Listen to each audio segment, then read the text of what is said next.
Hey, what's up, lightboltjoe here. Today we are going to discuss the 2005 Academy Award-winning film Memoirs of a Geisha. This was directed by Rob Marshall, produced by Steven Spielberg.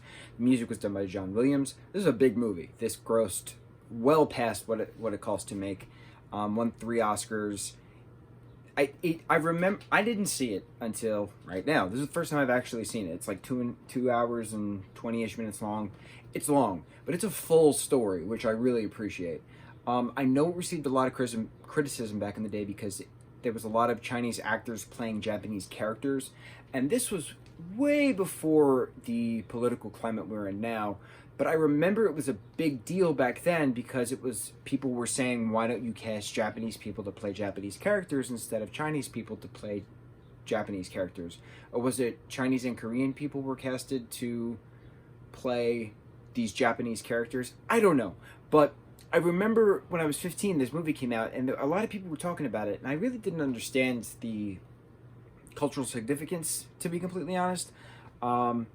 I knew it existed. I knew it was a blockbuster success. I knew it won 3 Oscars, but I didn't really know stuff. I didn't know stuff. I was just starting to question back then. So I'm glad I'm in the mindset I'm in now, and I understand a lot more because I've learned a lot more. To learn is to question, so you can't just stay silent. You have to ask questions in order to learn. So I've learned a lot over these past years, 15, 16 years later. Whew, long time. So, Memoirs of a Geisha. What is a geisha?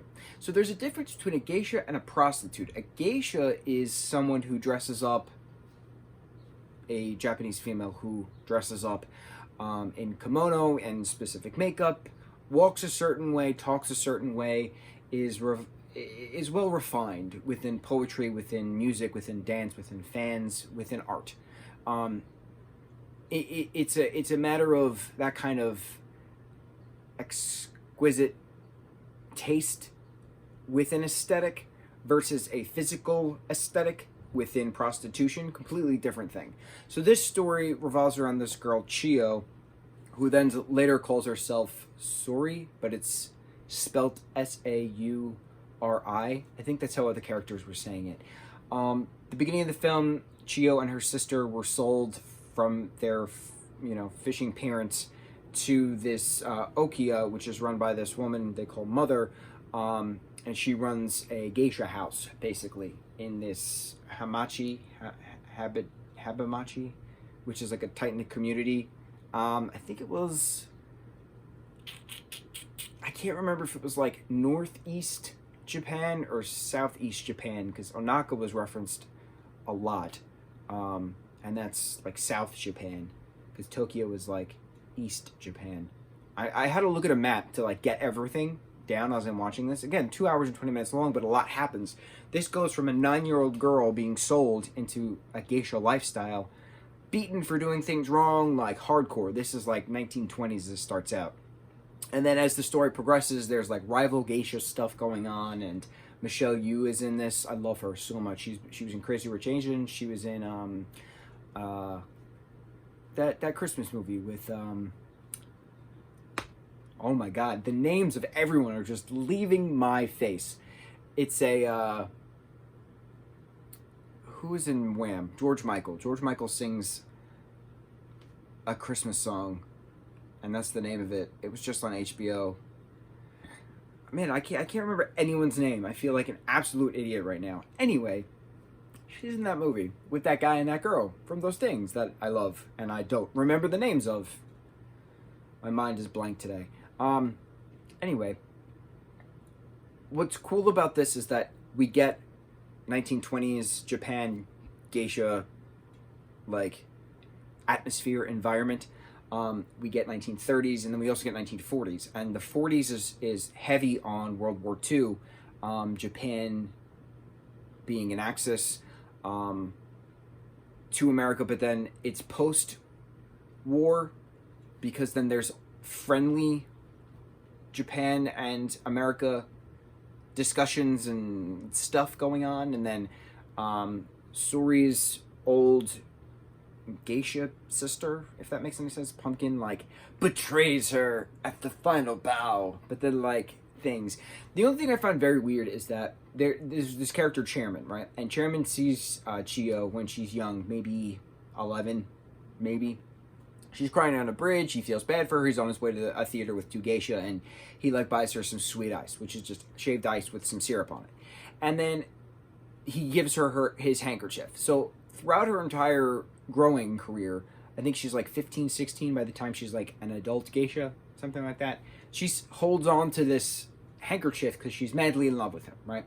And then there was a weird like bidding war of taking her virginity. I didn't understand it because, again, geisha is supposed to be not prostitution, but this particular thing was about selling the body. I don't know. It was a little strange. I'm still a little confused on that. But and then years progressed, and then we're post World War II after she survived, and everybody else we need to care about has survived. And then like he and her, the chairman and Suri at this point, finally have a conversation that he has confessed that he has felt the same way about her as she has felt about him all of these decades later. But I don't know. I find it weird. Like, how old was he supposed to be when he was comforting this 11-year-old?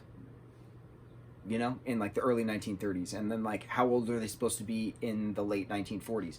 I don't know. Because it didn't look like they aged much, except the fact that, you know, there was a kid playing Chio, and then Suri is a different actress. With this new geisha name. So I thought it was a little strange, him kissing her after they're both reminiscing about eating shaved ice on a bridge. It was a little strange, but I don't know how appropriate that particular conversation would be within that cultural aspect of a geisha lifestyle. I don't know a lot of stuff, but I know this was based off of a book. I don't know how accurate it was from the book to this. I also don't know how accurate the book and this movie is to actual geisha lifestyle.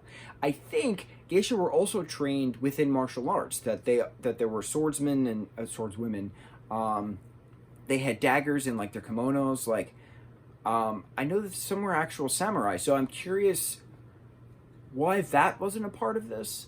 If we were going into geisha training, I have a lot of questions, but I did really like it. What I really liked was the stylization of the culture. We get 1920s, we get 1930s, we get 1940s. You see the technology change. You see the telephones changing. You see like gas lamps to electricity. Like, you see little things like that, and I liked being immersed into that environment.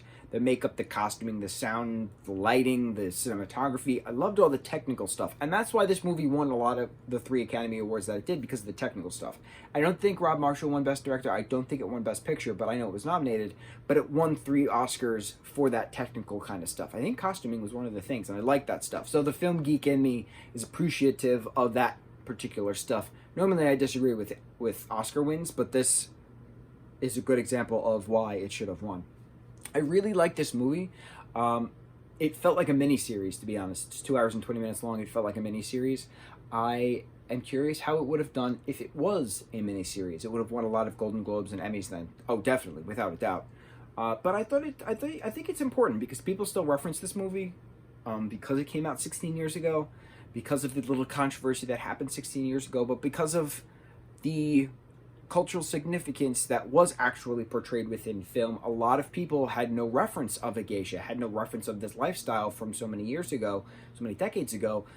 So I think it was an appropriate and important way, that's the words I'm trying to say, and it was blending together, of getting all of this to the masses. I think it was a good way to make a blockbuster film so that way people see stuff they've never seen before. That's what I'm trying to say. I hope it came across. I know I've been stuttering. I still cannot remember the name of that Christmas movie. Something about a heart. Oh, it's called Last Christmas. Okay, Last Christmas. I gave you my heart. Okay, it's called Last Christmas. Michelle Yeoh.